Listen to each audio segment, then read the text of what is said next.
Welcome back to another episode of the Wealth Webinar Series. And today we're going to dissect becoming your own bank, but we're going to talk solely about that pesky retirement fund, that IRA, that old 401k, or maybe your current 401k, the 403b, the TSA, whatever you're calling it these days. We're going to talk about qualified money. And we're going to talk about how you can take back control of all that money that you've given up control of to Wall Street, to the financial advisors, and to everybody else. And we're going to show you how you can be back in the driver's seat and how you can then make that money go to work for you in a way you never even thought possible. That's what we're going to cover today: the nuts, the bolts, and the how-tos for exactly how to use your retirement fund to do things that you never thought possible.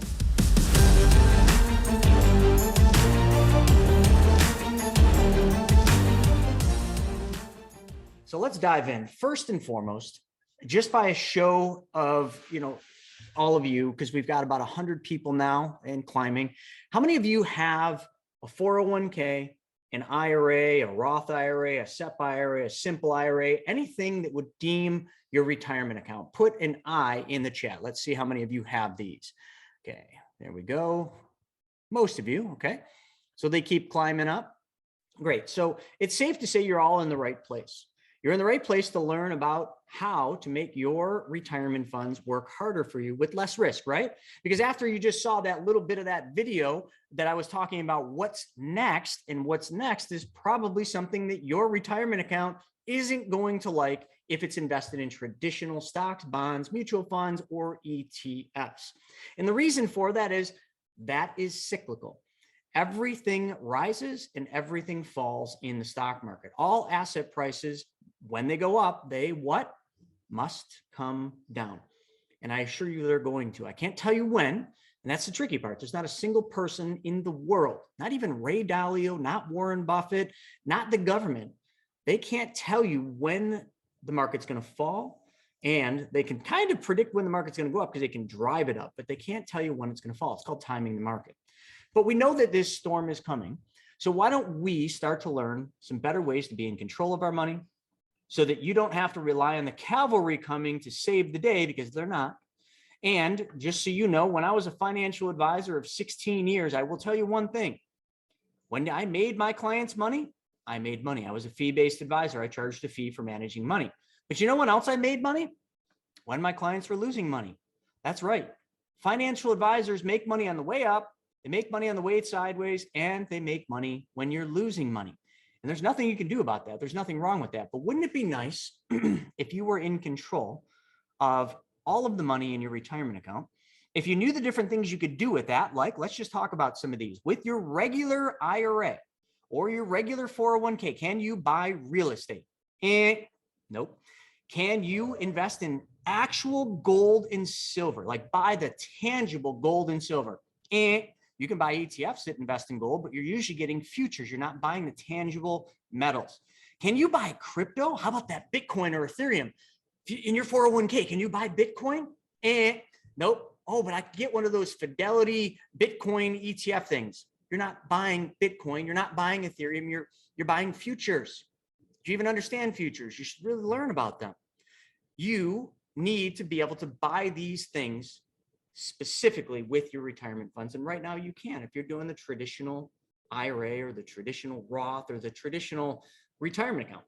The only thing you can invest in is what? Can anyone tell me what you can invest in inside your traditional 401k, your traditional IRA, or whatever retirement account you have? Okay. Got stock market, Wall Street. Wall Street's broad. What else? Mutual funds in most cases, right? If any of you have a 401k through your work, what are your options? A basket of mutual funds. And I bet you any money, over 60% of the mutual funds that you have available to you are those retirement date funds, those target date funds, those freedom funds. Am I right or am I right? Right? You're going to retire in 2040. Great. Put almost all your money in the retirement 2040 and we'll take care of the rest. And that sounds good, doesn't it? Oh, well, that makes sense. If I want to retire in 2040, I'm just going to put my money in this fund that says, all right, I'm going to retire in 2040, and then Wall Street's going to take care of the rest. The managers are going to do it because I'm not smart enough to do this myself. Well, you obviously failed to look at the prospectus or even any of the fees associated with those, because those lifestyle, retirement date, or freedom funds, as they go by many names, are some of the highest fees out there. And they're the highest fees because they do everything for you. They're taking full control. But does that mean you're not going to lose money? No. How those funds work is the further out you are from retirement, the riskier your investments will be. The allocation model will be heavier in higher risk or moderate risk investments. As you move closer to retirement, it self-adjusts and it starts going more conservative with your investments. But does that matter if you're trying not to lose money, if you're trying to be in control? No, you are absolutely out of control. But that's what most 401ks have in them today.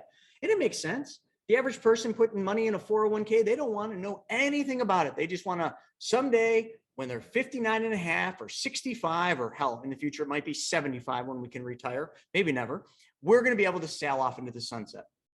Well, I got bad news for you, because I've seen this happen hardly at all. Usually when people retire, they don't sail off into the sunset. You know what they do? They start retirement. They start getting their pension payments. They get their Social Security payments. They start drawing off of their 401ks. And all of a sudden they realize, holy smokes, I'm not going to make it. I'm going to be a wee little bit short. There was just an article in one of the papers that said that the new withdrawal rate to use is going to be less than 4%. See, the old number used to be 6, then it went to 4. And I remember using 4% as a withdrawal rate. That was like your standard. So if you had $1 million, 4% was the amount you could use. Okay. That was just the math. And now it's going to be less because of the markets, because of interest rates, because of a lot of things happening. So does that mean, what does that mean for you? Well, that means you either need to save a whole shit ton of money, or it means you're going to be working into retirement, which is ding, ding, ding. The main thing most people do, they work into the retirement. I can look at my parents. Okay. Dad and my stepmom both retired from the factory that they put all those years into. They got their pension payment thinking, oh, we're done. Guess what? Within a year or 2 years, they're both back to work. Donna's still working. Is that the plan? Is that what we work all these years for, is to do, is just to go back to work after we're supposed to be done working, enjoying our bucket list, going out, traveling the world, doing the things, hanging out with grandchildren, doing all the things we want?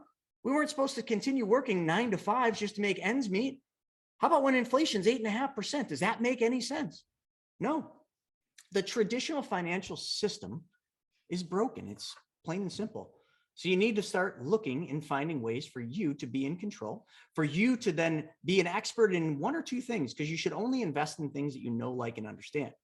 But if those things that you know, like, and understand aren't available in your 401k, aren't available in your IRA, what are you going to do? Well, you're going to have to think different. And that's what we're here today to talk about.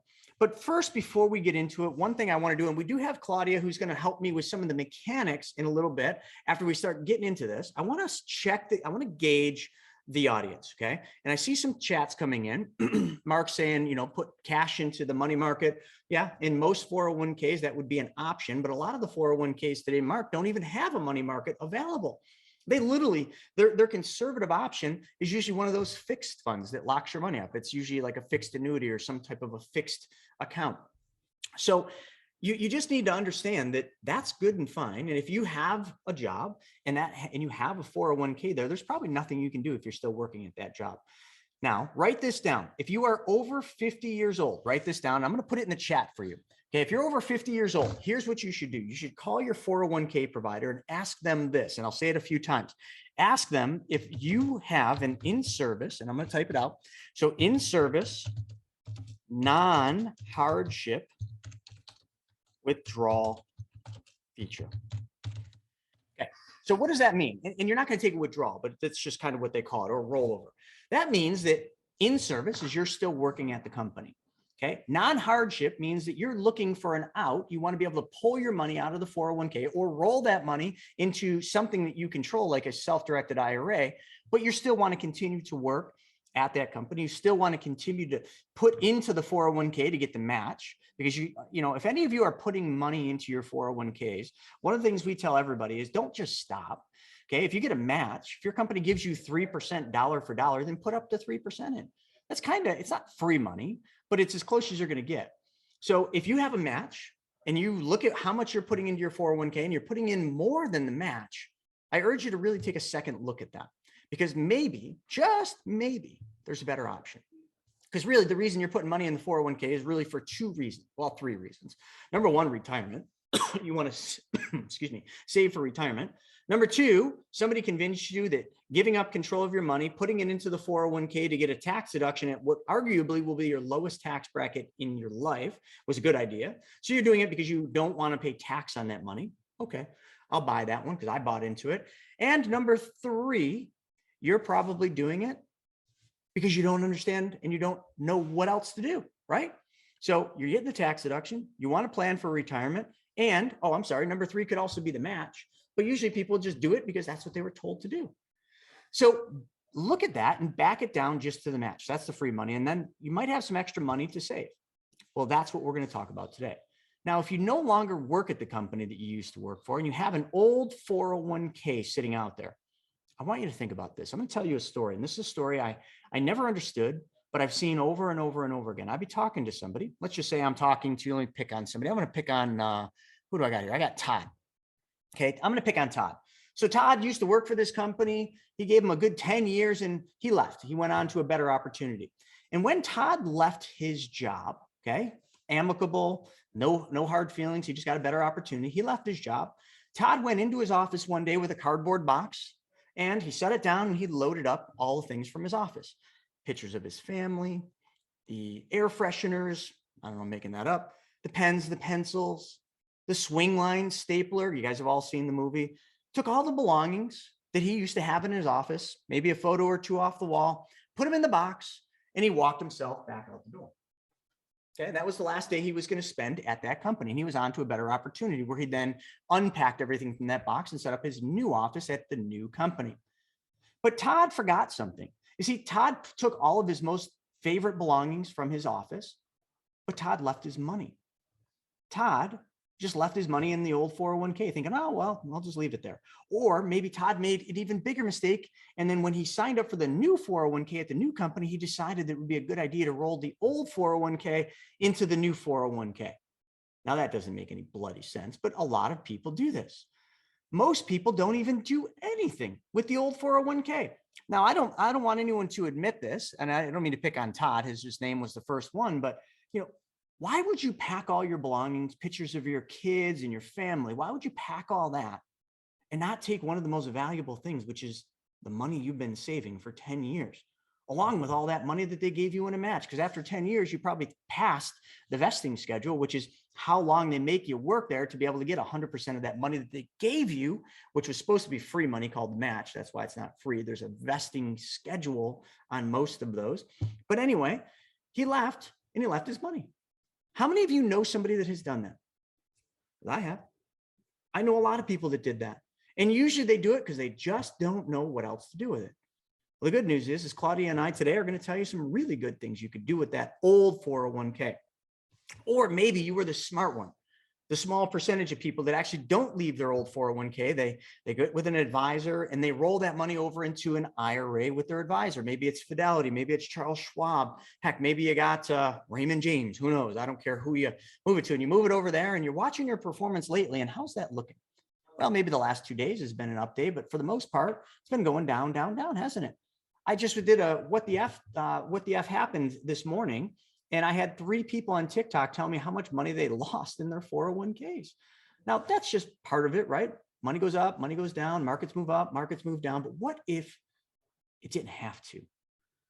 What if your 401k, your IRA, or your retirement account didn't have to do anything but go up? Wouldn't that be a better solution? And what if your IRA or 401k could invest in things that actually were tangible, things that actually had substance instead of just the hope and prayer that the stock market's going up today? Wouldn't that just be a better solution? How many of you would love to have an IRA, okay, a self-directed IRA is what we're really talking about here, where every single month you got a stated amount, a certain amount of interest put into your account. And every single month it was the same amount. It just kept going up and up and up, nice and steady. No high peaks, no low valleys, losses, just a steady climb up. Well, folks, you might even be thinking to yourself, dude, that sounds great, but that sounds too good to be true. But it's not. It's not. And a lot of people do this. Well, not a lot, but out of all the IRAs there are out there, which is tons, millions and millions and millions of IRAs out there, actually tens of millions. Okay. Out of all of them, only 4% of every IRA out there is self-directed. And the question you got to ask yourself is why?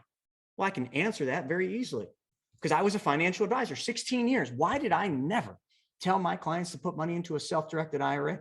How come I was never allowed to even talk about this? Because if I did, it was called selling away and I could get reprimanded for doing that. So if these self-directed IRAs are so good, then how come advisors don't talk about it? I'll give you one stinking guess. Can anyone guess? Anyone? Anyone know why advisors don't talk about self-directed IRAs? Why maybe even they say, oh, that's risky. They don't get a fee. That's right. Mike and Jack and Todd, no money for them. That's correct. A self-directed IRA is exactly that. It's self-directed by you. No need for an advisor, a broker, no need for those fancy mutual funds. None of that stuff is necessary because you are in control and you solely, okay, the IRA holder makes the direction or the decision for the direction of the money. Therefore, no advisor gets a piece of that. Okay. So wouldn't that just be a better way to do it? I think so. But the advisors don't. So if they don't get paid on it, why would they tell you to do it? Well, they wouldn't. Hell, I remember many times having discussions with real estate clients of mine that had self-directed IRAs. And I would always say the same thing because that's what I was taught to say. Wow, that's risky. Be careful. That's risky. Be careful. And then I never actually got an answer from my clients. Usually those clients probably didn't stay with me very long, but they were probably like, well, wait a second. Aren't those things that you do, the stocks, bonds, mutual funds, ETFs, aren't those risky too? Oh, no. Far less risky than that real estate deal. Far less risky than that loan you just made. Really? You used your IRA to loan money to a real estate investor? God, that's risky. You know why it's risky? Because the advisor wasn't getting paid. So let me tell you a little quick story here, folks. And then we're going to get into the nuts and bolts of what is different about a self-directed IRA and your regular IRA. And if you got a 401k, you can roll your old 401k into an IRA. I don't know if you knew that. There's no cost for doing this in most cases. Maybe there's a couple companies out there that would charge you some type of a distribution fee, $50, $100, but most all of them, and Claudia will be able to answer that in a little bit, most all of them will allow you to do what's called a qualified rollover, which just means from custodian to custodian, okay, from Prudential, Vanguard, Fidelity over to Horizon Trust or some other custodian. They'll allow you to do a qualified rollover and there's no cost, no taxes, nothing. That's right. It's qualified, meaning you're going from one IRA to another. So what's the difference between your IRA today that you have, the regular one, and this fancy dancy new thing that you never really heard about called a self-directed IRA? Absolutely nothing. Nothing except for the custodian will allow you to invest in the universe of investments, whatever you want. Raw gold, raw silver. Heck, you want to buy titanium? Go on at it if you find a place. You want to invest in dairy cows? Great. Buy the dairy cow. Make sure all the proceeds from the dairy cow go back in because the cow is not owned by you. The cow would be owned by the IRA. Could you invest in real estate? Sure. Careful with self-dealing rules, but you know that's what Horizon Trust and their team is there to do. Horizon Trust is the custodian that we're talking about. This is who I use. So I'm comfortable with them. I've used them since 2014, me and my wife. When I left New York Life, okay, the company, and I rolled my 401k over to the IRA, it was a learning curve. I knew all about rollovers and I knew all about investing. I was an advisor at that point of 13, 14 years. So I knew the universe. I knew how it all worked, but I didn't know how to be my own bank at that point. I was used to investing in stocks, bonds, mutual funds. Now, in a self-directed IRA, can anyone answer this for me? If you have a self-directed IRA or a self-directed Roth IRA, or even a self-directed 401k, commonly called a solo K, if you're a sole operator, can you buy mutual funds, stocks, bonds, ETFs inside your self-directed IRA? Can anyone tell me? Absolutely. Yes. Colleen and Greg. And yeah, of course you can. You can invest in any stock you want. Heck, you can even link your TD Ameritrade account or whatever account. I'd use TD Ameritrade, so I'm just speaking from experience. I could link my TD Ameritrade to my Horizon Trust account and then just basically buy whatever stocks I want to buy. Heck, I could even trade options. I could trade futures. I can do anything that I can't do in my regular IRA because any of you that have a regular traditional IRA, chances are most of them will not allow you to trade options until you get approvals and everything else. But if you're approved for it, then sure you can, but you can do it over here on the self-directed, but that's not the reason you would do it. Now, in your regular IRA, can you actually loan money to a real estate investor Can you become the bank and lend money out? Absolutely not. They'd never allow that. But the self-directed IRA would, and the custodian would guide you through and show you the proper steps to take to make sure that you're protected. So let me explain this. It's very easy to understand. I did this for, I believe it was Shauna this morning, or Hannah. I was on the phone with Hannah this morning. I explained this. In your regular IRA, okay, and I'm just going to draw it on the board here for you real quick. I just want you to think of this right here, okay? In your regular IRA, actually, it's not going to work. So scratch that. We're not going to actually draw. I'm going to cancel that. Your regular IRA, if you bought Apple stock, okay, it's a good company, right? You would buy Apple stock. What does your IRA actually hold? Now, most of you would look at your online portal and it says you have X amount of shares. Let's call it 100 shares of Apple. But I want you to envision when you buy Apple stock, there's actually a paper stock certificate. In today's world, you never see them. Back in the day, that's what you got when you bought stock, a paper certificate. So just pretend this is your stock certificate for Apple stock, okay? I own 100 shares of Apple stock at whatever price. Here's your paper certificate. When you buy Apple inside your regular IRA or your 401k, do you own the Apple stock or does your IRA and 401k own it? That's correct. The owner of this piece of paper, basically solidifying your equity ownership in Apple to the tune of 100 shares, is owned by the IRA. Okay, so now let's go over the other side of the fence. Let's go over to the self-directed IRA side. If you were to loan money to, I don't know, let me pick on some, Crystal. Crystal wanted to borrow money and I was going to lend Crystal $100,000 from my self-directed IRA. What am I going to get from Crystal? Couple things. First off, there's going to be a note, a promissory note. It's very simple. And it looks very much, I'm just going to show you what a promissory note looks like here. Because this is my self-directed IRA. And this is a loan that I literally just did. Okay, so this is the promissory note right here. It's very simple. Okay. And you guys probably can't see it, but it says borrower, this is Rude Real Estate, but let's just pretend this is Crystal for all intents and purposes. Note holder, Horizon Trust, note holder. Okay, I want you to understand that. The note holder, so think of the paper stock certificate, is the same as the note holder, is Horizon Trust, FBO, which stands for benefit of Christopher Naugle, okay, right there. And then it has the address, and the address is not my home address. The address is the IRA custodian's address, which is Indian School in Albuquerque, New Mexico, okay, to give you the address. Then it goes on to the next one. Borrower, Chris Rude, promises to pay me this is $10,500 and $105 a month to the tune of 12% interest. This note is not owned by me, Chris Naugle. This note is owned by my self-directed IRA. Then there's a second thing. So this note is the equivalent of the stock certificate. But see, it's even better.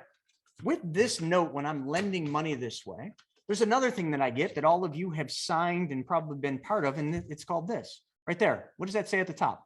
Mortgage. This is my security instrument. This means if Rude, or Crystal in this case, doesn't pay me back, I have a mortgage on their house, which means they can't sell the house, they can't trade the house, and if they default, I can just take the house, okay, through a foreclosure proceeding. So this is my ultimate security. Now, let me ask you, and I know this is a bad example, but let's just say Apple, if you have that stock certificate right here, this is your Apple stock certificate over here, okay, in your regular IRA. If Apple goes bankrupt, can I then go take Apple's chairs, computers, and that beautiful office building? Do I have a claim to that with this stock certificate? Not at all, do I? If they go bankrupt, I'm out of luck. This stock certificate is completely worthless, okay? But over here in the self-directed IRA, this note and this mortgage bind me to that real estate deal, meaning if they stop paying, or in other words, if they go bankrupt, am I out? No, there's a tangible asset behind it. And in this case, it's a property located at 212 Settlers Trace Boulevard in Lafayette. It's a nice little house. I would love to take this house. And I have the right to do that if they don't own up to the agreement. Now, that should give you a real peace of mind because you don't have that with stocks, bonds, mutual funds, maybe with bonds because it is an IOU. So, but that's about the closest you're going to get. Now, what if I buy gold? Okay, I can own the gold. I can store the gold, but the gold is owned by my self-directed IRA. How about crypto? Again, this is a huge topic. And I think crypto is here to stay. you know, I'm playing it very safe right now. Matter of fact, I might actually sell my position today because I got a nice little gain going on because it's on a little bit of a run. But can you own Bitcoin, Ethereum, or any of your favorite cryptos with your regular IRA? The answer is absolutely not. You might be able to buy a crypto or a Bitcoin ETF, but you're not actually buying the actual Bitcoin or actual Ethereum. In my self-directed IRA, I absolutely can. And again, the ownership would be my self-directed IRA. All I'm trying to do is show you that the difference between a regular traditional IRA and a self-directed traditional IRA is there is no difference, except for the custodian allows you to invest in the universe, and the custodian is the sole difference. Everything else is the same. A lot of people are like, oh, well, I got a Roth, I guess I can't do this. No, you could roll your Roth IRA into a self-directed Roth, or maybe you might say, oh, I have a simple IRA. There's no way this would work. Sure, you could. You could take your simple IRA and you could roll that and all the participant accounts over to a self-directed IRA if you wanted to, self-directed simple. How about a SEP, simplified employee pension? Sure, you can. Heck, you could even set up a 401k for your company that is 100% self-directed. I probably, if you had a bunch of employees, would say that might not be the easiest thing to do because, you know, not everybody's going to want to self-direct. But you as the owner of the company, if you're a sole operator, which many of you are, I mean, I know a lot of the names, many of you are sole operators of your real estate company or whatever your business is. You could set up a 401k inside your company. You could put a whole bunch of money away. I believe it's over, I think it's about 56,000. I'll let Claudia, you know, confirm that. I don't follow the numbers every year because they change, but I think it's about $56,000 or maybe it's 63. I don't know, whatever. And you could basically have your solo K, which is a sole operator 401k available and able to self-direct. Somebody just asked, can I go from an annuity to a Roth? Now that's an interesting thing. If your annuity is a qualified, meaning a retirement annuity deemed an IRA, okay, it could be a Roth IRA and move to a Roth IRA. If it's a traditional IRA annuity, the annuities picture, I wish I had a piece of candy. I want you to all just envision a piece of candy, right?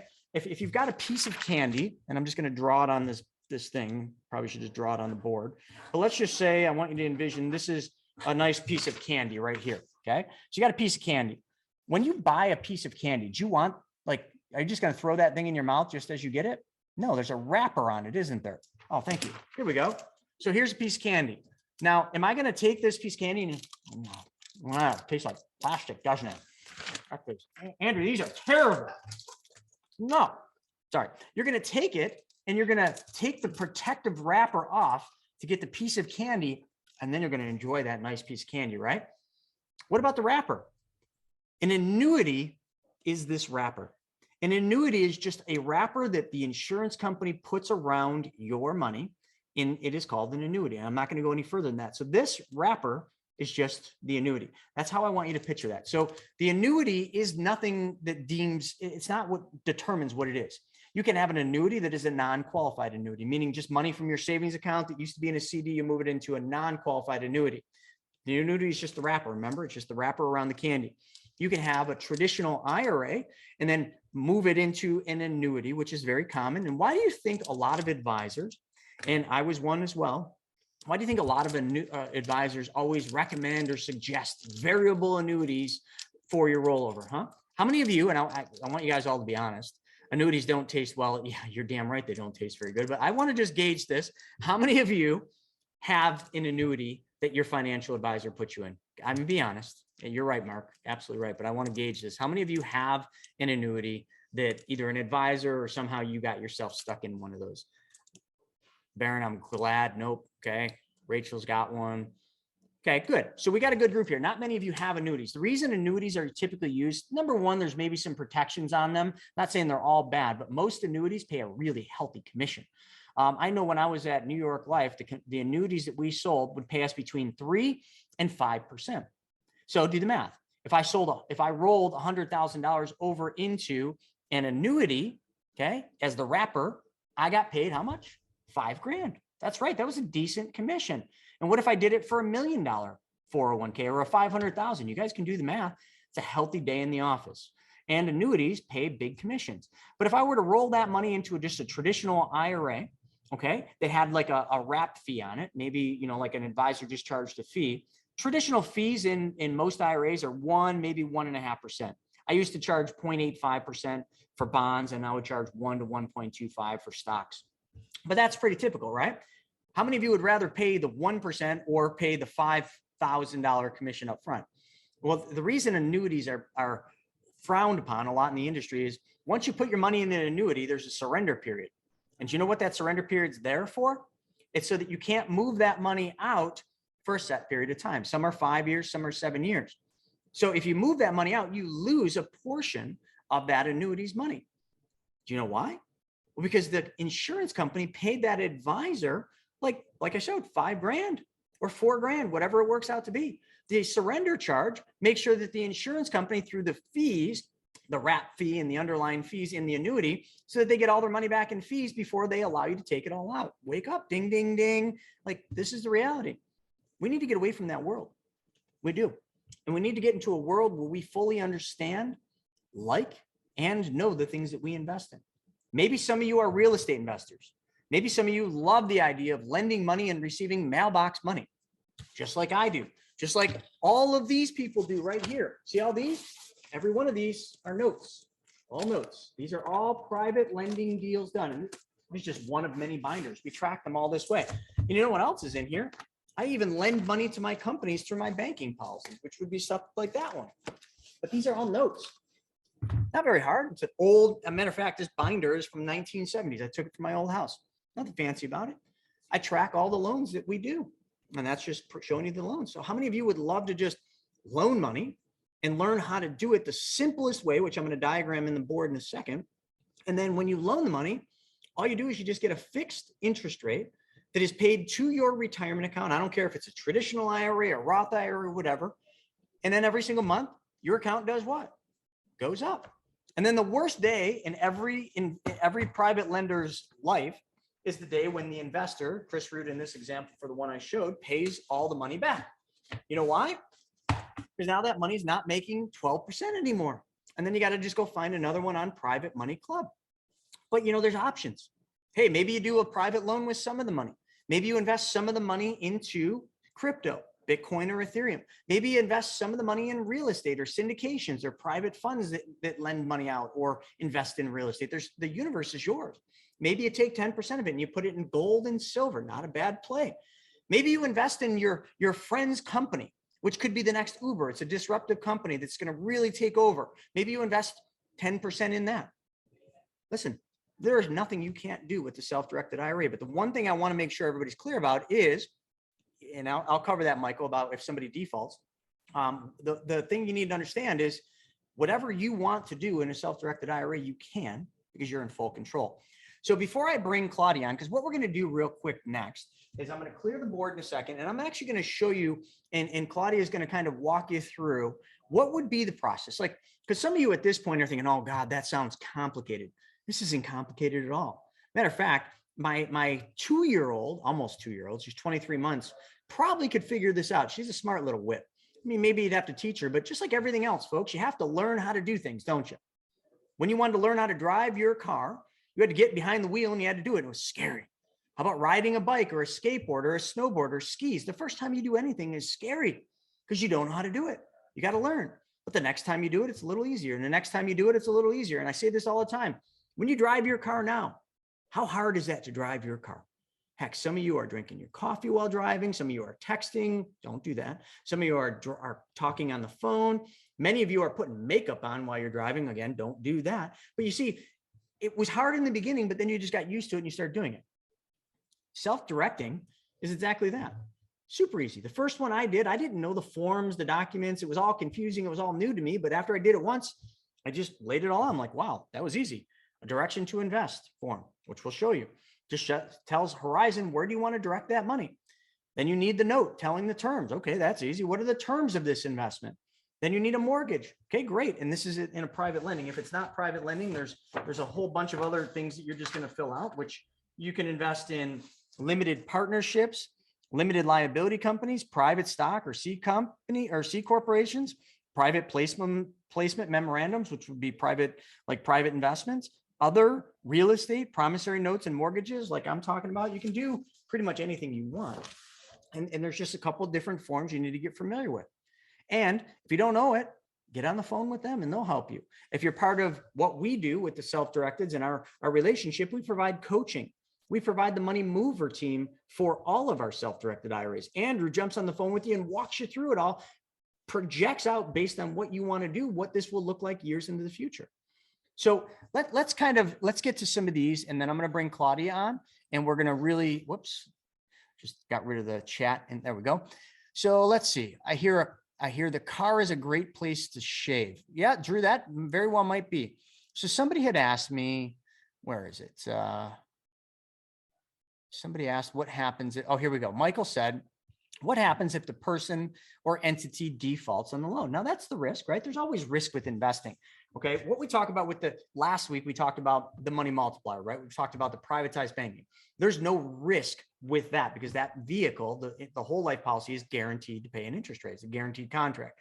Over here in the self-directed becoming your own bank world, everything is an investment for the most part, which means all investments carry a risk. It's like nail on a chalkboard when someone comes to me and says, so I'd like to invest in one of those whole life policies. I'm like, not investing. Investing is only when there's risk involved. Is there risk involved in these private loans that we were just talking about? Sure.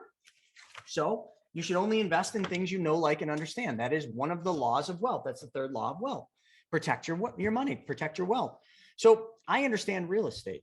Okay. And I understand how to look at a real estate deal. Maybe you do, maybe you don't, but it's not hard to learn. If I'm lending, in this case, I'm lending $10,500, okay, which isn't a lot of money. I'm just one of many lenders on this, but I'm in a first lien position along with the other investors, meaning all of us are in a pro rata share. If this thing goes belly up, in this particular deal, the amount that's being lent on this one, let's see, Settlers Trace, $387,000. Okay, that's the total amount being lent. This property comps out the lowest comp, meaning comparable sale of another property similar, is $455,000. It's sold in 2 days. $460,000 house sold in 52 days. There's another sale that's pending for $465,000. All of these, including one of them, is on the exact same street, sold for $455,000.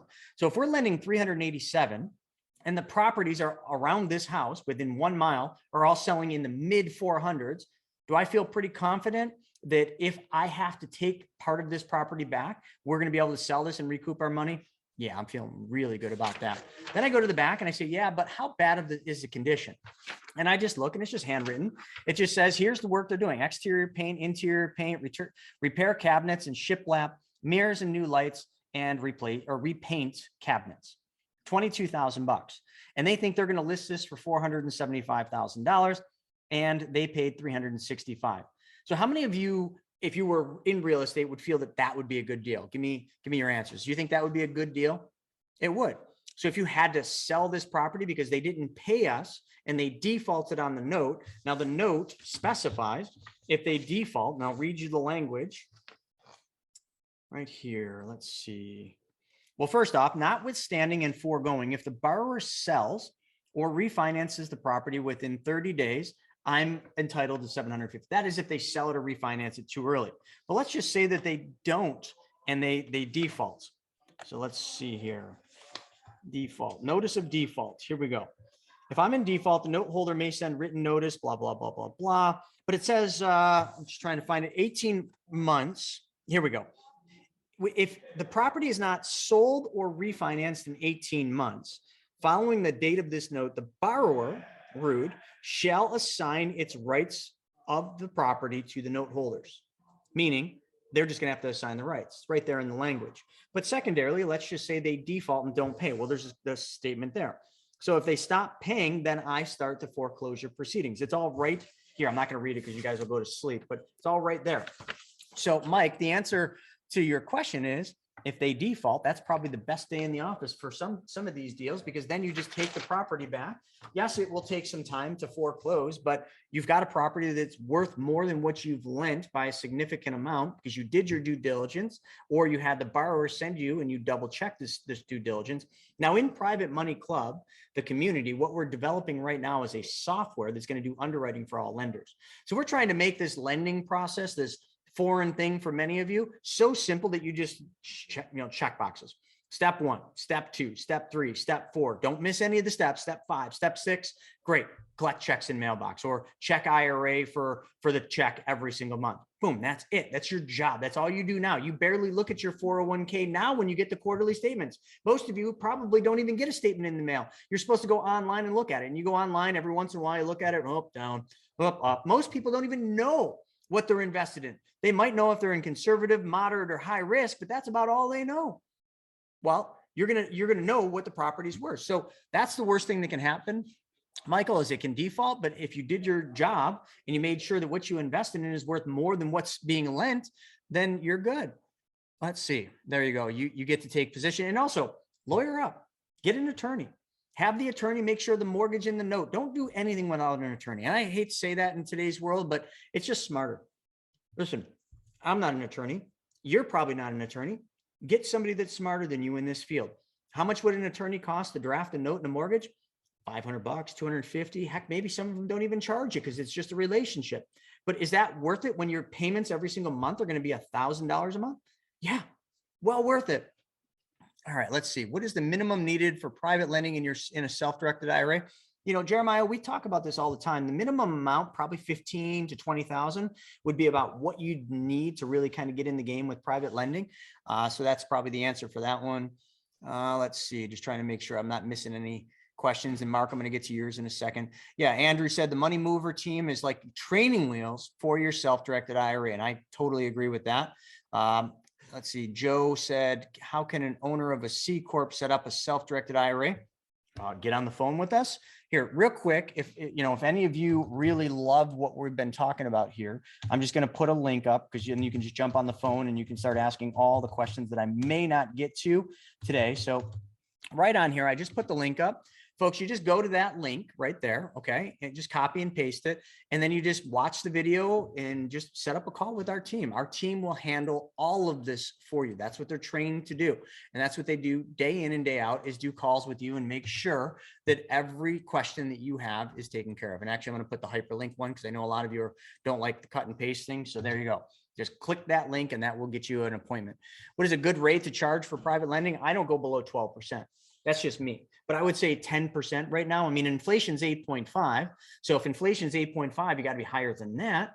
So typically 10, unless there's some auxiliary reason for doing the investment, like maybe you're investing in a company or a private placement that has a big upside down the line for an exit or something, then it wouldn't matter really what you get paid today. But for private lending, I'm usually 10 to 12%. There you go, Christine. Talked to Andrew last week about this. And we have private funds and all sorts of stuff we can talk to you about that pay up to 10% interest. So there's all sorts of ways you just turn it or set it and forget it. You don't really need to get too deep into it. And then I'm going to bring Claudia on in just 1 second. So Mark, last question I'm answering, then I'll get the rest of your questions at the end. Mark said, since I'm stuck in an active 401k, can you briefly explain how the in-service non-hardship withdrawal feature works and how we should consider using it? By the way, if this generates a monthly payment back to the 401k that would hurt my cash flow, it does not. You're thinking, so Mark, what you're thinking, you're confusing taking a loan from your 401k with an in-service non-hardship withdrawal. This is the easiest way for me to explain that. Let's assume, Mark, that you no longer work for the company, right? You've left and you went on to another job, or you just retired. So I want you to envision this first. Your 401k would be free to be moved anywhere you want. You could move it to a self-directed IRA. You could move it to a traditional IRA. You wouldn't have any restrictions. But right now, Mark, because you're still employed, you can't move your 401k unless your 401k allows for an in-service, meaning I still work here, non-hardship, meaning I don't have a hardship, there's nothing wrong, in-service non-hardship withdrawal or rollover. Now, I want to kind of talk about the rollover. And I've done many of these for people that are over 50 that work for companies and have for 30 plus years. What we do is we don't always move the entire 401k. They might say, hey, listen, I like the sound of this self-directed IRA thing. I want to dabble. I want to try a little bit. So I've got 500,000 in my 401k. I just want to do an in-service non-hardship rollover to a self-directed IRA for 100 grand, just to test the waters, so to say. Then your company would allow you to move 100,000 into a qualified rollover from your current 401k to whatever IRA you're going into, preferably a self-directed IRA. And there'd be no taxes, no penalties. And then everything maintains and remains exactly the same with your current 401k. It's just got $100,000 less because you moved 100,000 over. That's all it is. So don't make it more complicated. There's no repayment. It's not a loan. You're just moving a portion of it to somewhere else. And this is fully allowed by most 401ks. But you got to ask. You'll never know if they allow for an in-service non-hardship withdrawal unless you call them or ask them. Many do. And the reason they do is they don't want litigation or anything for you to come back and say, well, I wanted to move part of mine out. I'm over 50. I wanted to move this to a self-directed. And because you didn't let me, the market just crashed 40%. And now I'm holding you responsible because you didn't have this in-service non-hardship thingamajigger available to me. You got a pretty good case. So companies now know this. The fiduciaries know this. So they're writing that into the plan document and allowing that. So hopefully that was helpful, Mark. All right. What is the minimum investment amount needed to participate in the opportunities offered in the private money club? Again, we just covered that, Monica. About 15 to 20,000 is probably where you'd want to start. But that's just if you want to do private lending. There's all sorts of things. You can do private funds, which start at about 15,000, all sorts of different options. So real quick, what I'm going to do. So Eaton, do we pay taxes at the end? Wow. Okay. We're getting way off in left field. So Eaton, we're not going to pay taxes. You're always going with your retirement account. You're always going to pay taxes. There's no beaten tax man. I hope you understand that. You're either going to pay taxes today or you're going to pay taxes later. I prefer to pay taxes today because I think I'm in the lowest tax bracket I'll ever be at because I think taxes are going up and my income is going up. Eaton, I'm sure the same is true for you. So if you have a traditional IRA and you roll it into a self-directed IRA, there's no taxes there. But someday later, after 59 and a half, you will be allowed to start taking withdrawals from your IRA. When you take withdrawals from your traditional IRA or your traditional 401k, every penny of what you take out of that is taxed. Okay. You got a tax deduction for putting the money in. So they're going to tax you on every bit, the principal and the gains that you made and whatever you invested in when you retire. Now, if it's a Roth IRA, you paid taxes on the money today, meaning you got paid your paycheck. They took all the taxes out of your paycheck. Then you took the after-tax money and you put it into a Roth IRA. And then that money grows and grows and grows. And in the future, after 59 and a half, when you take that money out, tax free. It's the benefit. That's the beauty of Roth IRAs. So hopefully that helps. So none of this is going to show up on your tax return until you start taking withdrawals from your IRA. Hopefully that helps. All right. So what I'm going to do is I'm going to unpin myself here and I'm going to have Claudia join us and we're going to do a split screen here. And what I'd really love to do, Claudia, is I'd like to just kind of walk them through a traditional deal. If you'd like to do that.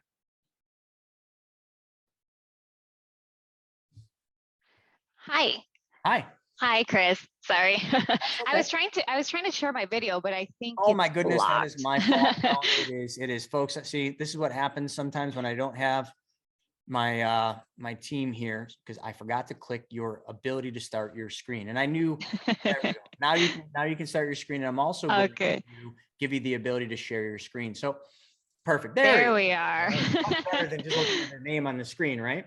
So what I was just thinking is a lot of people might be new to this. I mean, how many of you right now, folks, by the show of eyes, how many of you are right now self-directing your qualified retirement funds?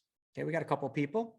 There we go. Christine, Colleen, Sonia, coming in pretty hot. Now, how many of you are not doing self-directed IRAs, but think this sounds cool? Give me an eye there. Okay, we got John. Oh, whoa. Okay. A lot more are not doing it than are. So look at them coming in. We got Alan, we got Todd.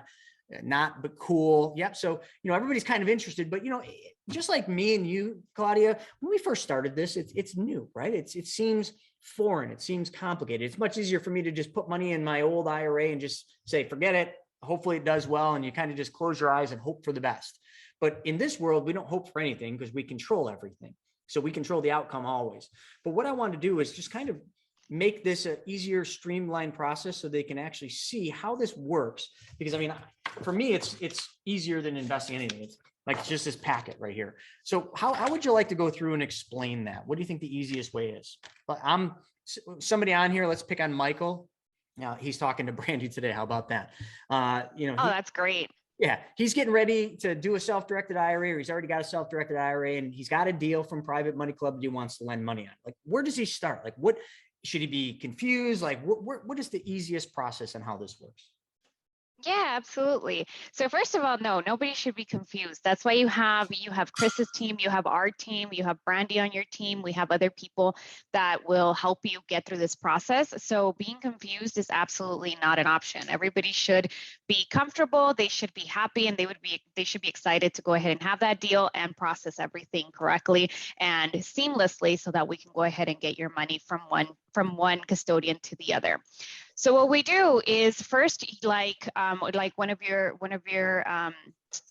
who is it that's speaking to Brandy? It was somebody on here. Well, whoever's speaking to Brandy. So Michael, when you That was speak to Michael. Brandy, yeah, you'll go ahead and go over what kind of account you have with your current custodian. So you'll go over and you'll say, I have an account with Merrill Lynch that I don't want to have it anymore. I want to go ahead and transfer it out. She's going to go ahead and go over the application. It's a simple application. It takes 10 minutes to go ahead and just put all of your information in there. She will walk you through all of that on our end, and she will be able to submit it for you. So you'll do that online. You'll submit the application. You'll submit an ID, and then it'll go into our new accounts team. So the new accounts team will go ahead and set up the account within 24 hours and send you a link to go ahead and schedule an appointment with what we call a liquidation specialist. This is one of the things that makes us a little unique because we are a boutique custodian. We have this feature where we have a whole department that all of their jobs is to just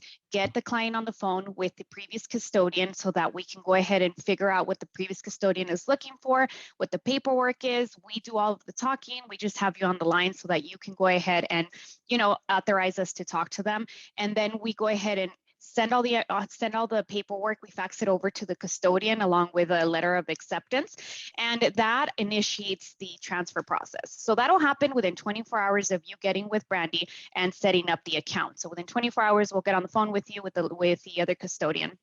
From there, we're going to go ahead and keep up with that custodian. One of the things that happens is that all these self-directed IRA companies, they don't really follow up with the custodian. They have you follow up. So if you get busy, if you have a job or you're doing other things, you don't follow up within a week. And then a week later, you go ahead and get on the phone with the custodian and they say, oh, we never received the paperwork. One of the biggest things that we get, or, oh, this, the signature was incorrect, the date was incorrect. They find any excuse to not move the money because as a custodian, they want to keep that account active and they want to keep that client, right? So our liquidation specialists, what they're going to do is they're going to follow up with that custodian every 2 days to make sure that that money is moving. Our average move time is 20 to 25 business days, which is one of the fastest that the industry has seen. It's usually a lot longer than that. Obviously, it's going to depend on the custodian that's letting the money go, but 20 to 25 days, we'll go ahead and have the money here at Horizon. Sometimes we can get it quicker. We can get it within 2 to 3 days if they have wiring options, which is why the liquidation specialist will get on the phone with you and the custodian to see what is the quickest way and how can we get this money over. Once we have the money here, we're going to go ahead and guide you through the direction of investment, which is what Chris was talking about. He was talking about, doing the direction of investment. It's a 2-page, just get all the information ready. You put in your supporting documents, and then we're going to go ahead and transfer the money to the investment, which is the ultimate goal. So you can start making that interest. You can start making that money in your self-directed IRA. Once you start making interest, all of that interest is going to go back into your self-directed IRA, and we're going to go ahead and manage that. So we'll put it in the self-directed IRA. Your IRA will grow that way, and you'll be able to diversify and choose any of the investments that you're looking to invest in. Fantastic. So let me unpin you and kind of bring us back up on the screen here. So pretty much what I was doing is I was kind of just, as she was talking, writing it down. So these are all the traditional places, old 401ks, 403bs. Keep dropping my pen. It's today. Roth IRAs. I know Michael was just asking, do they have a Roth provision? Sure. I mean, a Roth is just means it's after tax dollars. So you got a Roth option. Maybe you got an old SEP IRA, which is a simplified employee pension. TSP, tax sheltered, plan, or tax sheltered. TSA is also a common name that you would hear, tax sheltered annuity. A lot of teachers would have these. So TSAs, okay. Annuities, as long as they're an IRA, not non-qualified, 457s, 401ks, 403bs. So it's a 10-minute call to do the paperwork, and that's done with Brandy. So we have a dedicated person that would help you. Brandy would do the paperwork, and then they would handle everything. So Brandy and the team at Horizon would handle everything from moving money from Merrill Lynch, Fidelity, Charles Schwab, any custodian you have, Prudential, over to that. So that would be right here. That would be the rollover process. Okay. So that process can take some time because we're not in full control, but Horizon has the best in the industry because they're following up. They're actually calling them saying, hey, are you guys sending that over? Because these companies don't want to lose the assets, so they make it difficult. And if you were the one doing it, it's just going to take longer. They're going to get it done quicker. Am I correct in saying that, Claudia? Absolutely. So now the money's over here in the self-directed IRA. That was super easy, right? Now the money's sitting in your self-directed. Now you're thinking, all right, what do I do? Well, first off, your first call once your account is funded is with the money movement team. And the money movement team is just like in Money Multiplier. It's a team designed to help you with your next steps. You might say, okay, I want to lend on real estate, or I want to buy some real estate. Great. Okay. I want to buy some crypto. And we'll just do a little Bitcoin thing here. Okay. Maybe you want to invest in a private placement memorandum, or maybe you know somebody that's doing syndications. Like, listen, it doesn't matter which one of these investments. I'm just giving you a couple. I mean, we could layer in gold. We got a gold option for you, gold and silver, whatever it is that you want to invest in. I'm just drawing them over here. The money movement team and Horizon. So we'll put Horizon here. These two, and this is kind of your liaison, call it your concierge. Okay. Andrew and this team would be your concierge to help you do this. All they're going to do is they're going to help you with the paperwork. Okay. Direction to invest. It is, what is this? 1, 2, that's technically 3 pieces of paper, really 2.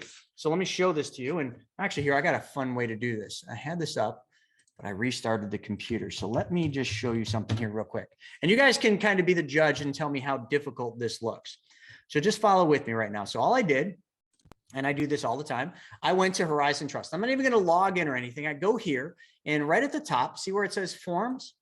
You're going to come in here. Let's say you want to lend money, and I'm going to scroll down now. You're like, oh, wow, there's a lot of forms. Don't worry about any of the application forms. This is all stuff that the team will help you do. The only form you ever really need to know about is these ones right here, investment forms, direction to invest. So I'd click and download that. It's so cool because I can actually type it all right in here. I just do it all right now. So you can see how long this would take, account number, digits, you know, July, you guys are getting a drift, blah, blah, blah. Investment name, Joe's Caddy Shack. I'm gonna invest in Joe's Caddy Shack. And what I'm gonna do is I'm actually gonna invest in his company. Okay, because I like what he's doing. I love the movie, so I'm just gonna invest in his company. I'm not gonna do a promissory note and mortgage. I'm actually gonna invest in his limited partnership.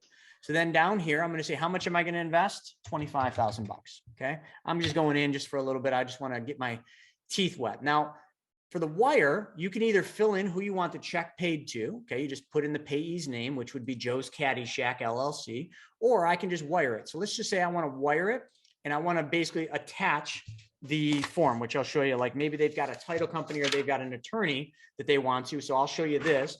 They're usually going to give you that instruction. So I'm just saying I'm just going to attach separate wiring instructions, and then down here a couple of questions. These are self-dealing. So are you family members? No, I don't know Joe. He's just a guy I met at the country club. Will you or your family or entities own part of this? In this one, I'm not going to own a majority share at 25 grand. So the answer would be no. If it was yes, if you're going to buy a majority share, you'd have to put, you know, your interest in there. Receive personal gain. No, no, no. Okay. And I come down here and I just sign, put my name, boom, done. How hard was that? Anyone? Was that difficult? Because that's all I need to do. So now that that's done, my direction to invest form, I print it, or actually you guys now have an option where you can just do all that right online. So if you don't want to print it and email it or scan it in like I do, you just do it all online. That's a brand new feature. And I've used it once just to test it out. So what you would do then, let me just show you, is the same thing. Direction to invest, you just submit it online. It's going to look identical. It's just everything's going to be done through Adobe here. And you're just going to basically go through and you've done these before, right? I don't need to show you guys how to do this. You just follow the prompts, just go through and then just hit submit at the end. Piece of cake. And then that gets all the information. You just attach the needed forms. So that's how that works. Now that's done. And then the rest would just basically be done. There's your direction to invest. So if you were investing, they probably want information about the LLC. They want the agreement, the legal agreement. So let's just put the note. And then if it's a security, you'd have a mortgage. And that's pretty much it. And then that information just gets submitted to Horizon. Did I miss any steps in that? Absolutely not. No, it's that easy.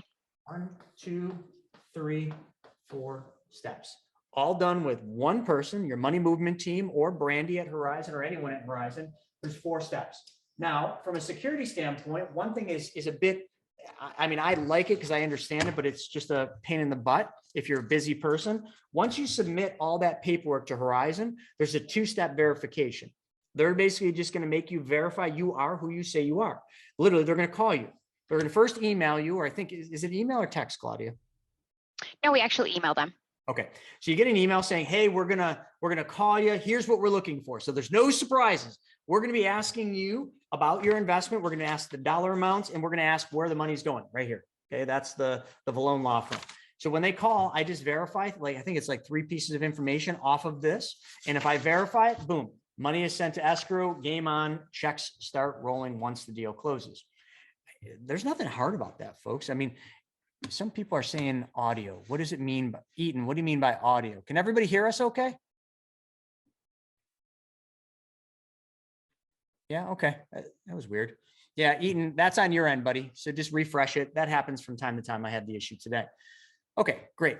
Perfect. So let's get into just a couple of these questions, Claudia, as some of them come in. And folks, at this point, what I really want to do is I can talk, as you all know, I can keep talking, but I really want to make sure that you all understand this, because a lot of people confuse this and make this too complicated. Remember, from the get-go, everything over here is what probably all of you have invested in. We're just talking about the same darn thing, except for it's a self-directed custodian. No differences except for the custodian, identical. If you have a Roth now, you can have a self-directed Roth. If you have a SEP now, you can have a self-directed SEP. If you have a solo 401k now, you can have a solo self-directed 401k. So everything's identical. No annuities though, folks. We're not going down that road. You guys don't do annuities, right? No. Just stay away from them. She didn't even want to touch that one with a 10-foot pole. All right. So everything's identical. And then really it just comes down to you. The hardest part about this is you got to pick and choose what you want to invest in. But for most people, it's pretty simple. Like we can give you, the money movement team can give you like gold stats. We can show you crypto. You actually get a coach, Spencer Montgomery, who will help you with all your crypto investing. If it's private, if you're going to be a private lender, we've got the private money club that's linked up to this. You just go on there, you pick the deal you want to lend on, and boom, the money movement team right here helps you and works as your liaison, your concierge. It's that simple. So Lynette said, and I'm just going to throw this one to you, Claudia. If my kids have IRAs through work, but they're in their 30s, they can move their money. Is that correct? So usually through work, it's a 401k. If they somehow got an IRA, that wouldn't be through work. So yes, they can go ahead and move that. There's very, very few times where if you're working for that company, you can move into another 401k, but there are exceptions. So in that case, we do recommend that you call your current custodian and just ask them, hey, is my plan, or you can ask your HR department, whoever you're working for, you can go ahead and ask your HR department, hey, in the plan documents, is there any way that I can move to another custodian while I'm still working? And that's the in-service non-hardship rollover or withdrawal. Yeah. Correct. Perfect. And then Lynette, one of the things you'd also asked, the second part of it was, is there a way they could stop putting money through the work 401k or IRA, if it's a simple IRA, and then just start a self-directed IRA? The answer is absolutely. Sure. Absolutely. Yes. Yep. If you wanted to make a contribution, you just open a self-directed IRA for contribution purposes. We'll go ahead and open the account that same day, and you can go ahead and wire your contribution that same day too, and use it for investment purposes within 3 days. So. Yeah.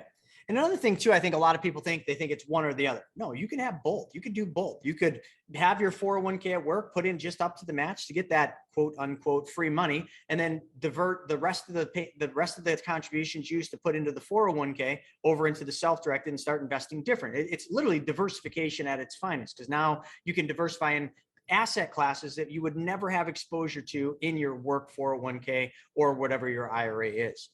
All right, so hopefully that helped, Lynette. Monica said, is the money movement team part of Horizon Trust? No.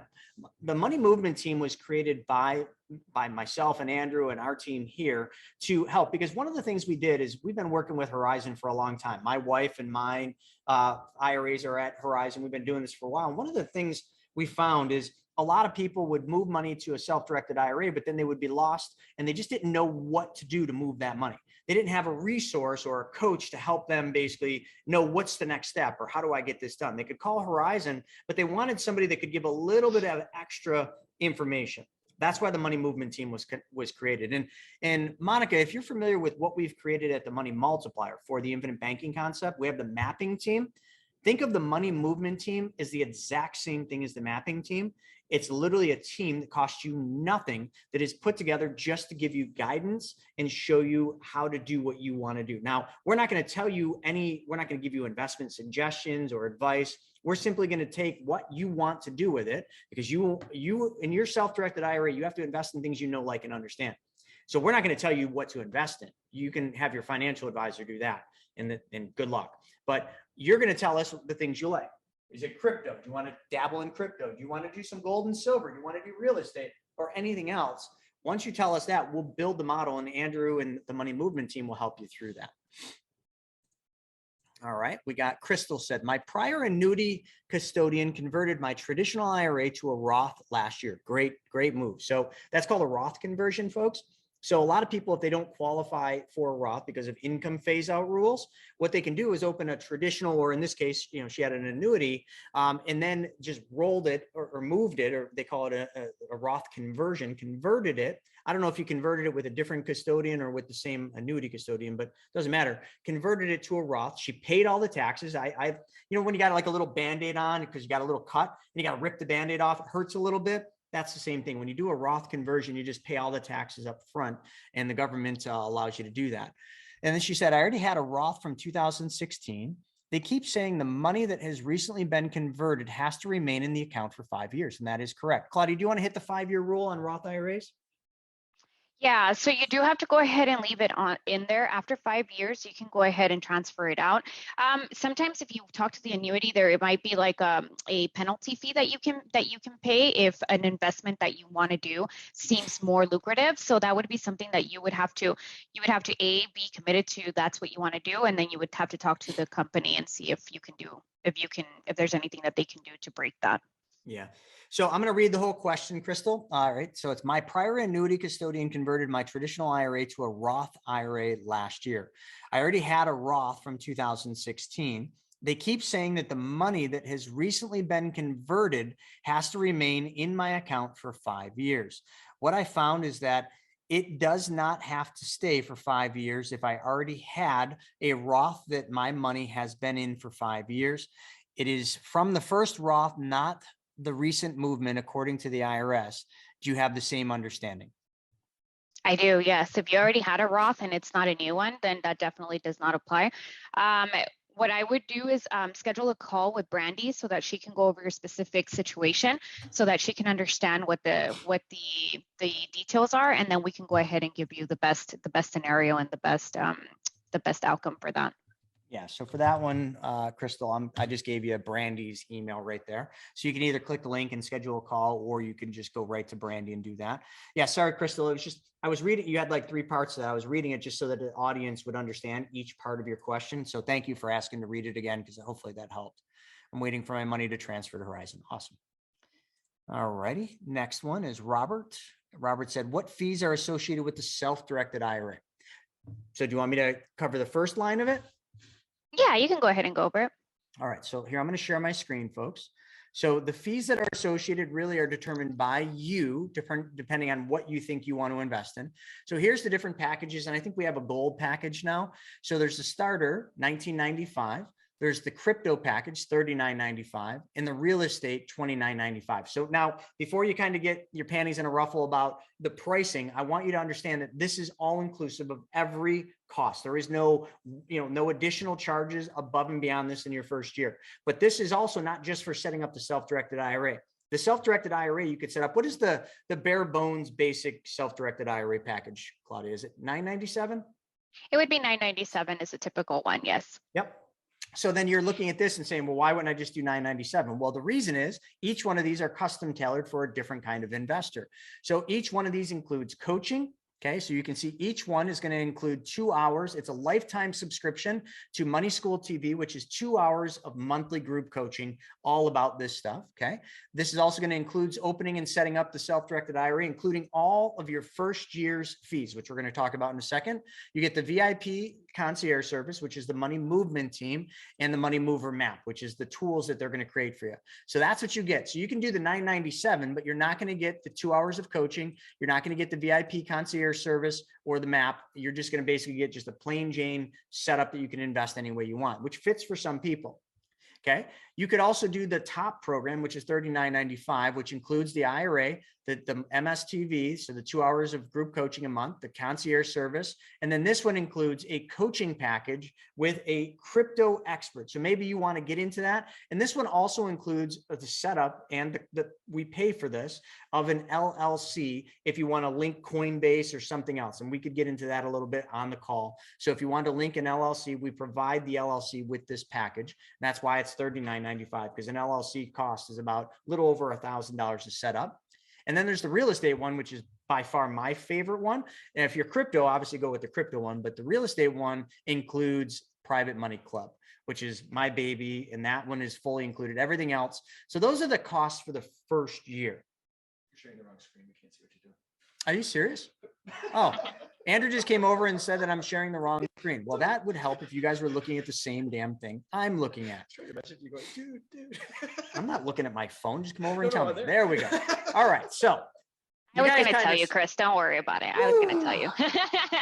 All right. So there's the options. Plus there's the $997 option. And then there's also a gold and silver, which includes a membership to a place where you can actually buy gold and silver at the best prices. So this is kind of that link that I've been putting up that you go to, and this is how you get started. You just click there and it comes down and just basically just says which one you want. Now I'm going to stop my share. So that's your first year. That's it. Okay. You rip the Band-Aid off, you pay that cost, you get all those services and fees, or all those services in that cost, in that fee. Now, ongoing, Claudia, do you want to share how the asset charge works? Yeah, absolutely. It's actually an annual charge, depending on how much money is in the account. It's as little as $395 a year, and then it goes up depending on how much you have. But one of the cool things about the first year charges is that, first of all, we don't have any transactional fees. So that's one of the unique things about our firm, is that we don't charge anything on transaction. So no wire fees, no check fees, anything that comes in and out. If you're having a bunch of interest payments come in, 3-4 a month, most custodians are charging $20 to $25, sometimes $50 a wire fee. We don't have any of that. So no transactional fees. Everything is included in a one-time annual fee, and you're only going to go ahead and pay a year later. And also, I wanted to go over that the fees that Chris just went over can be taken out of the rollover. So you basically don't have to go ahead and pay that from out of pocket. You can go ahead and pay this when the money arrives here. We will go ahead and put it in as a fee. And when the money arrives here, we'll go ahead and take it out of the account. So you basically are out of pocket, nothing. It's just included in the IRA rollover. Yeah, so hopefully that answers all those questions. And that is a good question. Joe was asking, can I write that off? That cost you probably the annual can. Because it's coming out of the rollover. You can't. If you were to pay for it with a credit card or with a bank, then yes, you can go ahead and write 100%. It off. So it just depends on how you pay it. And we've had a bunch of clients that signed up for this that actually did that. They just wrote a check for it so they could write it off to their company or write it off on their taxes, because it is technically education that you're buying. You're getting a coaching program that goes along with it to help guide you. Now, some of you don't need all that extra stuff, right? That stuff that we just shared. Some of you are just like, I'm good. I just want to move my money to it. Well, then it's $997. That's the cost, because it includes your full first year's asset charge and every other charge. That's the coolest part. A lot of people look at the price, but I promise you, you'd much rather just pay one set fee than be nickel and dimed on every transaction. And that's how it used to be. Like when I started with Horizon, it was literally like everything had a separate charge. It was annoying. I'd get my statement and I'd be like, what's this charge? What's that charge? And I'm sure you guys went nuts of people calling saying, hey, what is this charge? Well, when we did that last loan that you wanted, we had to wire the money. So there's the charge for this, and we had to do this.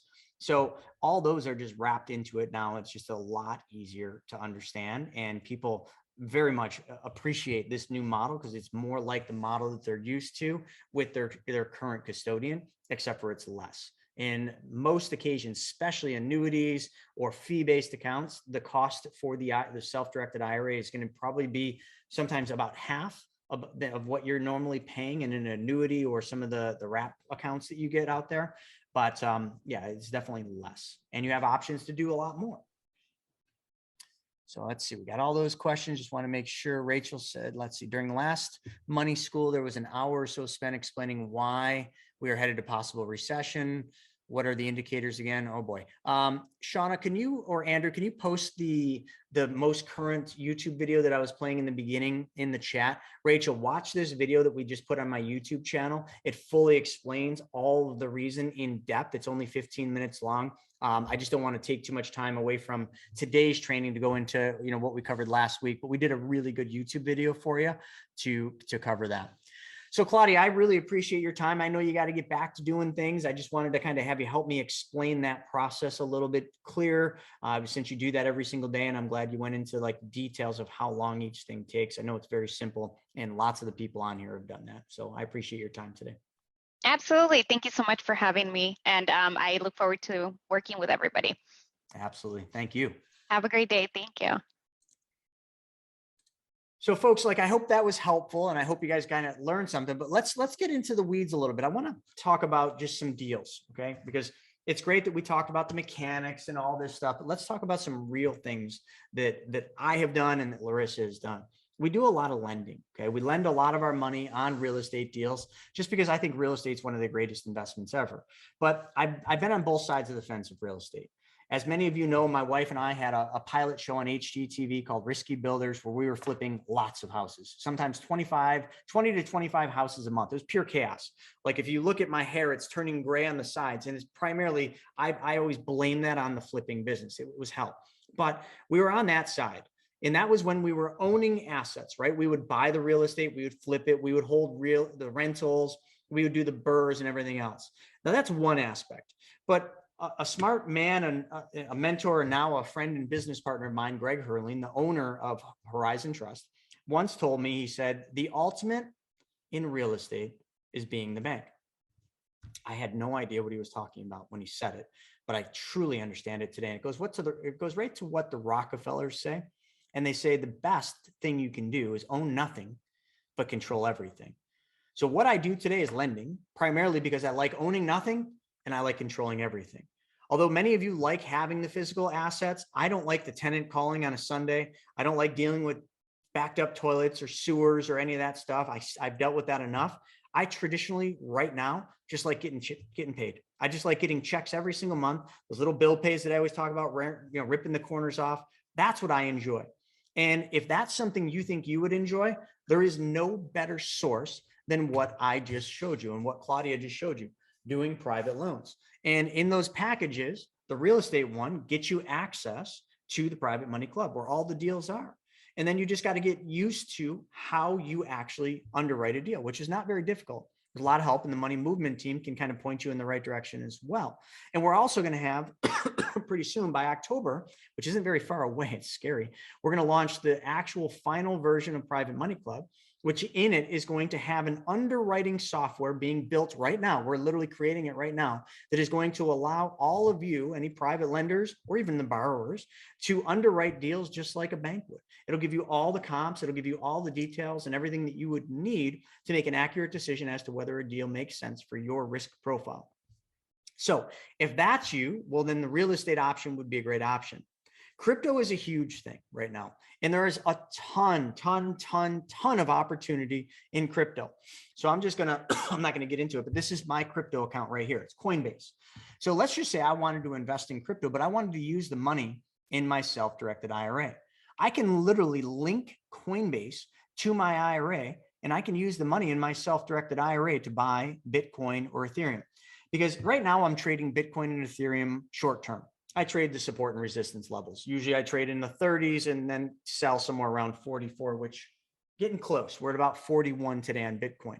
And I just take my little gains, but I got to pay tax on all those gains. And I noticed somebody in here earlier. Yeah, Andrew said no toilets, termites, or tenants. Somebody in here was talking about taxes or something like that. I didn't quite understand that, but I'd love to kind of hear what they were getting at with that. But I'm paying taxes on all the gains for me buying and selling all that.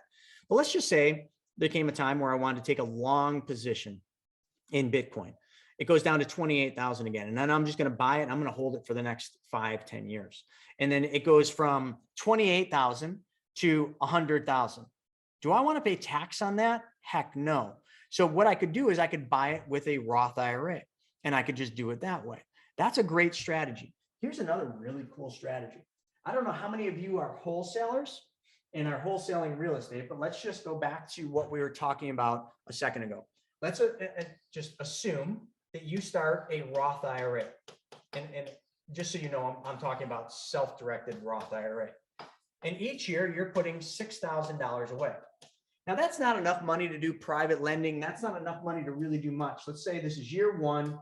Okay, first year you put in $6,000. Most of you would be thinking, well, I can't really do anything with 6,000, but you're wrong. Because what you could do is you could go out and you could find, just like wholesalers do, or you could even work with wholesalers and lend. This is a great opportunity. You could lend wholesalers their earnest money deposits, because a lot of wholesalers, they don't got any money, but you got $6,000 in your account. So what you could do is one of two things. You could go out and identify the property. You could put that property under contract. Okay, so let's just say you put that property under contract. It's a $500,000 property and it's worth, I don't know, let's just say it's worth $650,000. And your earnest money deposit is $5,000. Earnest money deposit, which is the amount of money you need to put down in escrow to hold this contract. So what a smart wholesaler would do is take this $6,000, fill out the direction to invest, and then show this contract. Okay, the contract would go into it. And then what you would do is you would basically put the $5,000 up for the contract. So now that's your earnest money deposit. Then what you do is you go out and you find one of the real estate investors on here or in one of the communities that's willing to not pay you $500, but willing to pay you $540,000 for this house that's worth $650,000. How many of you would right now, how many of you would pay $540,000 for a piece of real estate that didn't need a lot of work if it was worth $650,000? Let's say the rehab budget is $30,000. How many of you would do that? I bet you a lot of you would. So yeah, here we go. We got a bunch of people saying, of course I would. That would be a great day in the office. So if I was the wholesaler and I had this property for $500,000, it wouldn't be hard for me to wholesale it for a $40,000 assignment fee. So this investor then says, yes, I'll do that. So we then do an assignment contract, okay, another contract for $540,000. Now, since we did this with our Roth IRA, when this transaction goes, now what's going to happen is $46,000 is going to come back over here. Okay. Why 46? Well, you assigned it. Your fee was 40, plus you had $5,000 in. Sorry, 45,000. I'm doing my math wrong. Okay, $45,000. Draw this a little bit better. $45,000. So you went from having $6,000 in your Roth IRA to now making $40,000 and now having $45,000 after one transaction. If you did this as a regular wholesaler, you'd pay tax on $40,000. In this transaction with a Roth IRA, can anyone tell me how much tax you're going to pay on that $40,000 you just made? Can anyone tell me that? Zero tax. Is that not just a badass strategy right there? You can leverage your Roth IRA, your self-directed Roth IRA, for earnest money deposits on wholesale contracts, wholesale them. Hell, you could have probably right now in this stupid market, you probably could have sold that for $600. There's idiots out there that would have paid $600. Think about that. Then all of a sudden you just made yourself a hefty ass profit over here, right? You don't want to pay tax on that. That's all tax free. But let's say you don't want to do the wholesaling, but you have other wholesalers that need this $5,000. Could you lend that money? Yeah. Well, let's say in this scenario, instead of you being the wholesaler, you're just going to lend the $5,000 loan over, all things considered the same. So you lend them $5,000 and you charge them $7,000. Okay. And it might be a bit rich, but then when they wholesale the deal, they make the 40, you now have $7,000. So you have $7,000 in your account. Well, actually you have more because you have 7 plus the original 5 that you put up as a loan. Just giving you different ways to use this. These are all real fun ways. Me and Larissa lend money all the time from ours. And it's just amazing when you're steadily making the same amount over and over and over every single month, because you're just getting paid interest. Your account just goes up. I never, ever have to deal with what I used to deal with in the stock market which is this. There's no more of this. Okay. What my account looks like now and what Larissa's account looks like now is that steady as it comes. There might actually be a couple times where it kind of goes like this and then, just starts picking up from there. And that would be a time where like my money's back in my account. So I'm making nothing, but it doesn't matter. You know what there is not here? I'll tell you one thing that there is not here. There is none of this going on here. And that's what I'm trying to avoid. I'm trying to show you all how to be in control, smooth that ride out and just have it go one straight place. All right. So I have a good plan. Use my Roth to grow my megabucks. There you go. Are you talking about like lottery megabucks? Just making sure we're talking about the same thing here. I'm pretty sure you are, right? Megabucks. So if you win the megabucks, now all of a sudden your Roth IRA paid for the ticket. I don't even know how much lotto tickets are these days, $5 and you make 5 million. Yeah. All tax free. That'd be an awesome case study. So Crystal, if that's what you're going to do and you do win the lottery, can we please do a case study on that to show how you made $3 or $5 million on megabucks tax free? That'd be pretty awesome.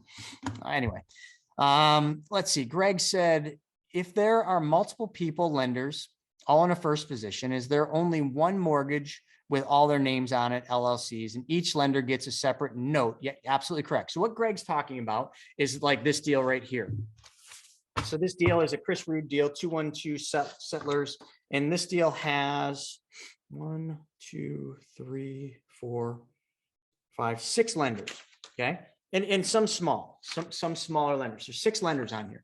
There's only one mortgage for, well, actually I'm sorry, there's technically one mortgage, but everybody has a separate mortgage with their name on it. But there's a separate addendum that goes on that breaks down the pro rata percentage based on the amount invested. So Greg, if you were one of the lenders, like mine was 10,500, I have a small pro rata share of that first lien position. So if the house had to be liquidated and sold, I would basically be, one of the first lien holders, but at a certain percentage. Does that make sense? So that's how the attorney drafts that. And I don't do the mortgages. That's all done by attorneys. And I would urge that your attorney reviews that and does that as well. Let's see. Stacy had asked, my stepdaughter, okay. Another stepdaughter. My stepdaughter is graduating from high school next month. I want to give her $500 in a self-directed IRA. She intends to go into real estate after college and is a good saver. Can I open it and with the amount, or should I do something with it? Yeah, Stacey, that'd be a great idea. But can I make one suggestion? If you're going to do that for your stepdaughter, there's only one self-directed IRA you should open, and that is a Roth IRA. That would be a great gift. And then just put $500 in that. When people always think, well, how much is the minimum that I need to set up a self-directed? There's no minimum. You don't need anything. A lot of people will set these accounts up and then just put money in every single month. So they'll set up a self-directed IRA, and they'll just every single month put $500 a month, or every single month put $200 a month. This is the best way you can build wealth, is systematically. Well, if you're going to set up a Roth IRA, I highly suggest your first one is a Roth if you're not phased out, and then just figure out a dollar amount monthly that you want to save in that. Now, a lot of people say, oh, should I do this or should I do the money multiplier? Listen, the money multiplier is always first, because that's your foundation. If we're building a giant skyscraper, okay, what's the first thing we need is the foundation. We got to put that foundation in the ground before that building can ever be built. Okay, so all this stuff down here is your foundation, and nothing exists up here in your skyscraper unless you've got a strong, not a bad looking building right there, a strong foundation. So this is the money multiplier, and this is all non-qualified money. I want to be clear. The difference between what we're talking about today and what we talked about last week It's qualified and non-qualified money. That's the only difference. Freddie said, when does someone become second position? You can be second position anytime you want. It just means if you come in and you're not in that first round of funding, maybe you're lending on just the rehab. That investor, let's say Chris Rude buys the property and has that budget, but he goes way over budget on the rehab and he needs to raise money for the rehab. Again, he needs 20 more thousand to raise money. Well, the first position's already filed. So then you'd come in and you'd lend on a second position. If you're going to be a second position lender, make sure you do your due diligence. I traditionally will not lend on a second position unless I truly trust the person I'm lending to. And then typically I won't do it anyway, because if you're second position, just remember the Ricky Bobby thing, if you're not first, you're last. And usually a second position, you're going to get paid out after all first position people get paid, and then you're next in line. I personally don't like second position lending, although it can make sense, but charge a higher interest rate. If you're going to be second position, just understand there's more risk. And if there's more risk, there should be more reward. So if first position's paying you 10% and you're going to lend second, charge 15. Just that's how I would do it. I wouldn't touch a second position unless it was 15% or more. You guys can call me selfish or greedy or a tyrant or whatever you want to call me, but it is what it is. Too much risk for me right now. So folks, when you're putting the questions in the chat, I'm not going to get them. If you could just take your questions and throw them over into the Q&A, I will be sure to answer them. So anybody that, because a whole bunch of questions just came into the comments, if you guys could take those questions from comments, copy and paste it over into the Q&A. I'll hit a couple of questions before we wrap up. So let's see. Yeah. So Freddie, you're getting 18% with 2% profit. So does everybody hear that? Freddie was the one with the second position. So he's lending second position. And he's charging 18% and he's getting a 2% profit kicker. Or some people would charge 2% in points up front, or 2 points up front, which is 2%, and then 18%. That would be like getting 20%. So that's a good deal. Freddie, I would probably take a second position if it was somebody I trusted at those kind of rates. Awesome, folks. Thank you for getting that stuff over into the Q&A. You're welcome, Nancy. Todd said, can you get a group of people with self-directed IRAs to start a lottery pool and split the profits tax-free? If everybody had self or Roth IRAs, I don't see why not. I believe, if I'm answering the question correct. So a lot of times, like especially in Private Money Club, lenders will pool together their funds, not technically pool, like they don't move their money, but they will come together as a group and lend and take down one deal. For example, like Rob Fuller's one of the guys. He's a big developer in Private Money Club, and he's got a huge fully sold out project. So a whole bunch of lenders came in on that one deal to take down the different tranches, which were millions of dollars. So just because you might only have 100 grand or 25, you can jump in on deals. Like that's the reason there's 6 lenders on this particular deal. It was a $300 and some thousand deal. One lender could have came in and taken that one down, but a bunch of small investors came in and pooled their money, not pooled it, but joined forces and lent and took down that deal. Can I transfer my kid's 529 into a self-directed Roth? Yeah, but don't do that. Joe, I'm gonna type in, you really need to set up a call if that's kind of what you're thinking. I wouldn't do that. I wouldn't move 529 money into a Roth IRA. If you were going to do that, keep the 529 where it is, because if you move it to a Roth, you're triggering taxes on that 529. Don't do that. Stop contributing to the 529 plan and take the funds that you're putting in the 529 and put them into something like the money multiplier policy or a Roth IRA if it's suitable for what you're trying to do. Are there any opportunities for 15,000 first position? Yeah, that's JP. There's lots of positions or lots of $15,000 first. Here, let me just show you. So JP's question is, are there any opportunities for people that have 15,000? So instead of me just kind of giving you the standard answer and say, oh, of course there are. How about I just show you? So this is Private Money Club. Okay, this is my account. When you come down here, here's all the deals. Okay, so you can see Rude deal. This is a deal that's already funded. We got to mark that one as funded once it's closed. Whoops, I got to log back in. Sorry, excuse me one sec. So you come over here. So there's all sorts of deals. You got a $50,000 deal that pays 12 to 15 with Mr. Duck V. I think you still got some room. Let's see. So mobile home park deal, 44,054. I know we've got Dwight's deals in here that are, let's see, 65. Here we go. Steve Lawson has an opportunity right here, 10 to $140,000 range. Steve Lawson's a great one to lend to. Here you go, 15 grand. Wow. All right. So you want to get in on a deal? Here you go. There's 15,000. These are Dwight's deals. These are second position. Okay. They're going to pay you 10%. And then here's all the information. So that's the address, everything you'd need, estimated repairs. These guys are huge investors. They've done thousands and thousands of flips. So if you were interested in lending 15,000, that is definitely where I'd start. This is just a different deal. Okay. So these guys do tons and tons of houses, but they're all 15,000. I think they always have deals on Private Money Club. So that gives you the answer to that one. Let's see. Fumi, hopefully I said your name right. Is IBC policy would be a good place to hold the funds for the down payment on a house if you plan to save up money? Oh, absolutely. So the answer is 100% yes. We have lots of people do that. Let's see. And then Andrew said JP. Yeah. So Andrew's just talking about the fund. So we also have a private fund that just launched, and I can talk about it to all of you. It's called Cashflow. Myself and Andrew are partners along with Greg Herein. That fund has 4 different options in terms of durations that pays anywhere. Correct me if I'm wrong, Andrew. I think 6.5% in the low 12-month duration. Maybe you just have a short-term thing up to the longest, which pays 10%. So the minimum investment is 6 to 10.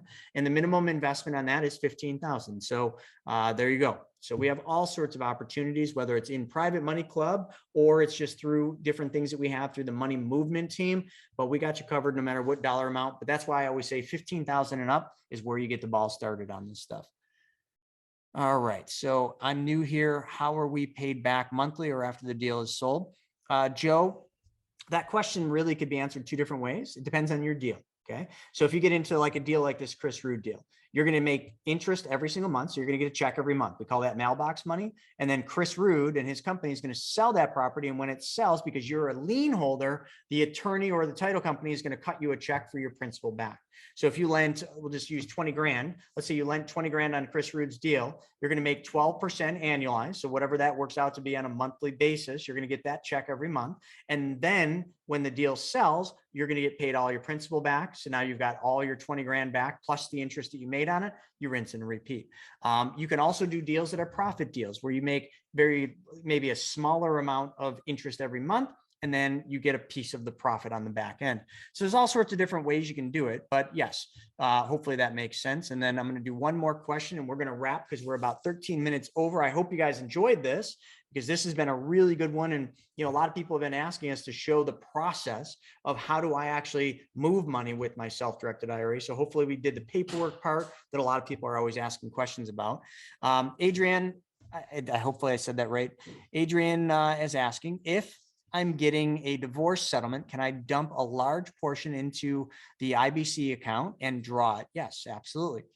So Adrian, I'm going to give you the link again. You really need to set up a call. We do a lot of that, whether it's divorce, so a lot of times with divorce, there's 2 different types of assets, qualified and non.